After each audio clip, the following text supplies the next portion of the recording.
Hello, everybody. We're here to talk about fair fighting rule number 8. That's Chinese Sign Language for 8. Remember, this is 6, 7, 8. And that rule is, don't say, you always, or don't say, you never, whatever. All right, well, this is one of my favorite rules, and I've got to come clean here. It's partly because I have been guilty of violating this rule, and I didn't even realize it. That's right. Until it was specifically pointed out to me, I didn't know that I was using those words. And what makes it a bit more unusual is I was completely aware whenever my wife would use those words and direct them towards me. So, given what I just described about myself, I'll ask that if you and your partner are experiencing this issue, don't be too hard on yourselves because, like me, you may be doing it unintentionally.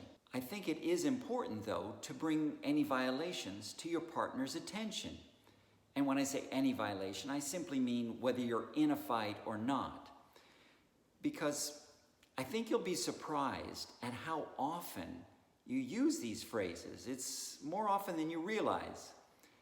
And this awareness will help you control the use of those phrases in all of your conversations.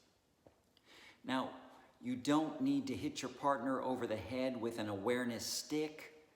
You can be courteous, diplomatic when you bring any of these violations to your partner's attention.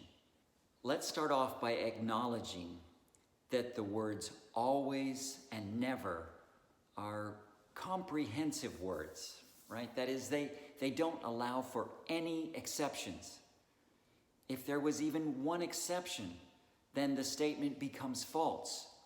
And, no one takes kindly to being falsely accused of anything, which is precisely why it's so important we think about what we're saying, especially during a dispute, because sometimes it seems like each party is really keying in on every single word being said.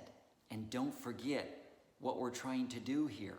We're trying to resolve an issue, not create another one. Now, it seems like these words are typically reserved to describe some kind of negative behavior. For example, you always say you're going to help, but you never do. How do you like that? I used always and never in the very same sentence. Anyway, it almost seems like that kind of a statement comes across more like an accusation rather than an observation. And when somebody gets accused of something, it's common for them to maybe feel a little bit defensive. So they might get into their defensive mode and might even blurt out some kind of blanket statement like, I do not always do that. Or they might mentally start searching for some moment in their life that would disprove that statement.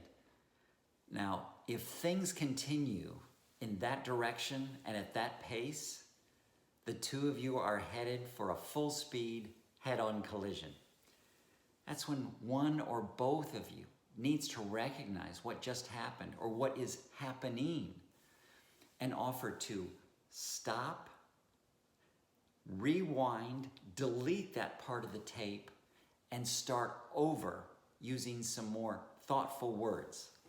It's actually a technique that works very well for my wife and I. When one of us calls the other out for something that was said, it's really very effective for the person that just got called out to say something like, I agree with you. I was wrong to have said that. I take it back. Let me rephrase it. When something like that is said with sincerity, it goes a long way towards smoothing things out, and it allows the discussion to continue. When someone does say always or never, they probably understand that in actuality, it's not 100% always or never.